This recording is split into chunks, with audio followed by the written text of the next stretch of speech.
Gold and silver are taking up a new cause. At least that could be the beginning of what we are seeing now. And I'll explain what I mean in this video as we explore.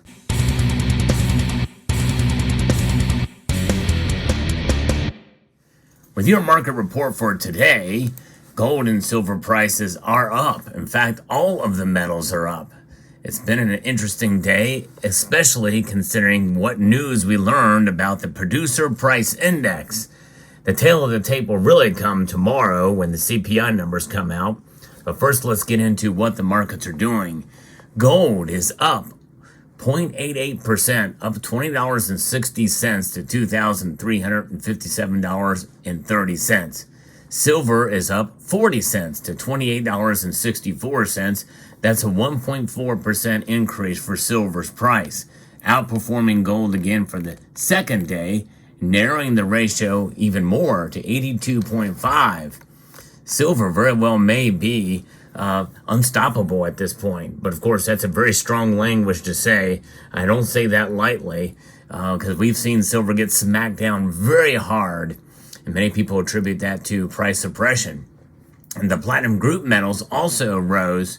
Platinum especially far outperforming palladium, up $36 to $1,044 per ounce. Palladium up 1.9%, up $18 to $1,007. So this is where the markets are right now for gold and silver, in spite of a worse than expected report from the producer price index. I'm going to be reporting to you from Kitco. It talks about what's going on here with the trading with the U.S. inflation report that has just saw some hot headline numbers. The internals and revisions to the report were cooler, and the market is reacting accordingly. Tuesday's morning's U.S. producer price index for April came in hot, up at 0.5% month on month versus expectations for up 0.3%. The core PPI rate, which excludes food and energy, was also up 0.5% in April versus expectations for up only 0.2%. And that's a damning report, I think. That means that inflation is sticking with us. The producer price index, I think, is a more direct causation to see exactly where things are headed. The March PPI number was revised down to minus 0.1% from the originally reported up 0.2%.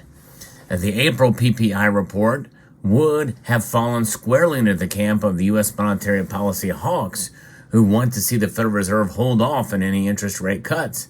However, the big downward revision to the March PPI apparently mitigated the larger than expected jump from the April PPI. But the chefs at the Cook the Books Club, they do this thing, and they do it all the time, where they revise these numbers to make things look better than what they are. At least it seems that way. And of course, a lot of it is political as well, too. I strongly feel that, even with the Bureau of Labor and Statistics. But, if it's down, revised downwards, and what about this jump upwards now? How could they come with that? In my view, these numbers don't make sense. Why they would revise it from being up to 0.2% to down 0.1%. It's marginal at best. You're barely crossing over the line. And I think in some ways it's kind of just giving us some indication of where they're headed to kind of soften the blow for these numbers.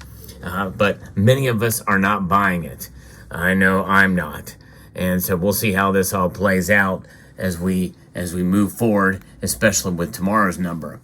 The consumer price index will come out Wednesday.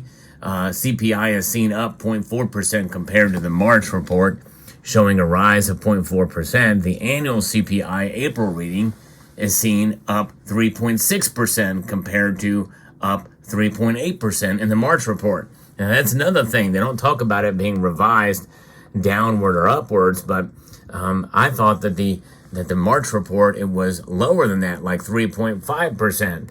So they must have revised it up, which means inflation was worse than what we expected.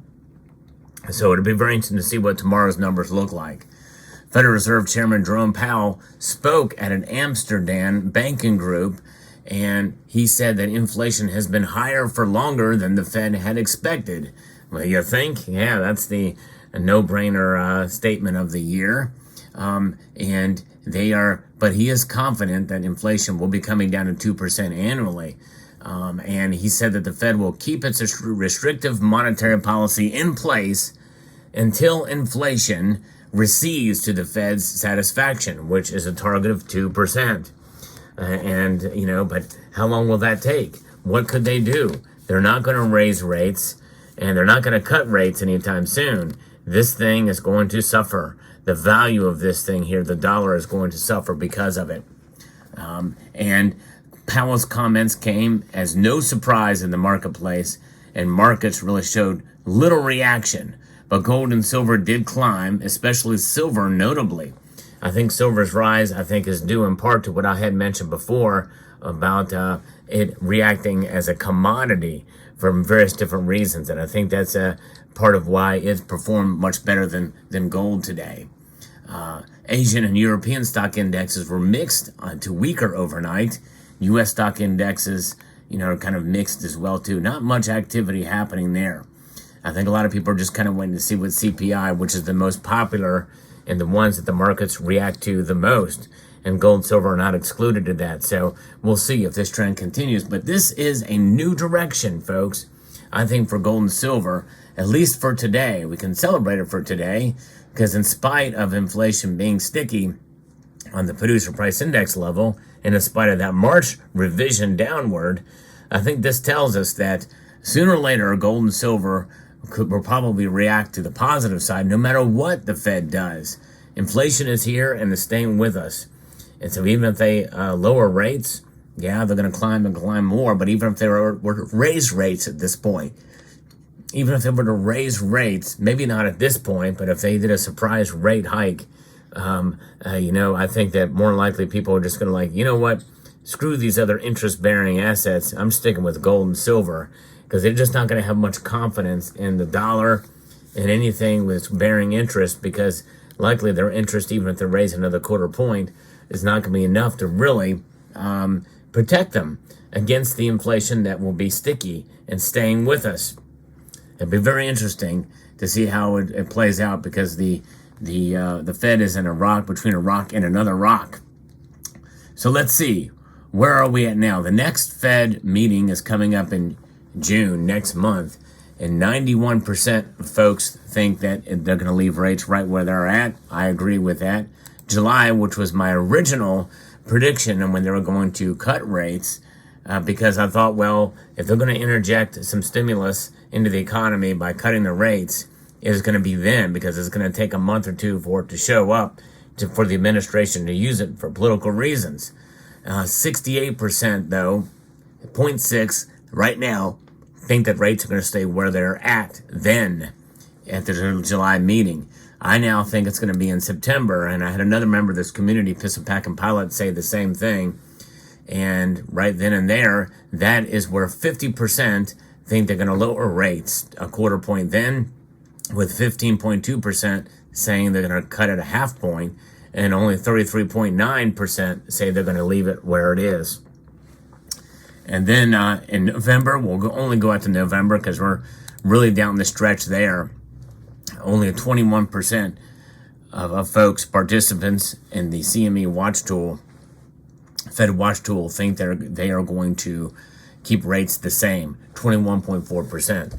But by then, it may not matter. It'll be very interesting to see how it plays out. But gold and silver, I think very well could be solidifying themselves in this new direction to really act independently of what the Fed does, to the point where it may not matter what they do. They're going to be watching the dollar index and watch it either fall or rise based off of economic conditions, de-dollarization, and other factors.